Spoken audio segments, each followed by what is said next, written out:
بسم اللہ الرحمن الرحیم۔ حدیث پاک نمبر 1، حضرت عبداللہ عمر رضی اللہ تعالی عنہ بیان کرتے ہیں، رسول اللہ صلی اللہ تعالی علیہ وآلہ وسلم نے فرمایا، میری طرف سے پہنچا دو، خواہ ایک آیت ہی ہو، بنی اسرائیل کے واقعات بیان کرو، اس میں کوئی حرج نہیں، اور جو شخص عمدن مجھ پر جھوٹ بولے وہ اپنا ٹھکانہ جہنم میں بنا لے۔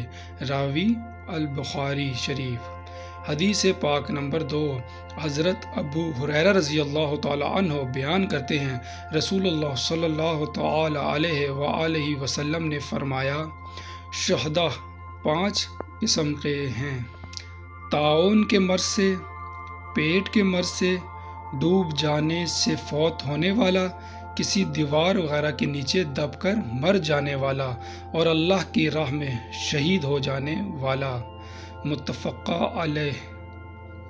حدیث پاک نمبر 3، حضرت عبداللہ بن عمر رضی اللہ تعالی عنہ بیان کرتے ہیں، میں نے رسول اللہ صلی اللہ تعالی علیہ وآلہ وسلم کو فرماتے ہوئے سنا، جس شخص کو اپنے مال کی حفاظت کرتے ہوئے قتل کر دیا جائے تو وہ شہید ہے۔ متفق علیہ۔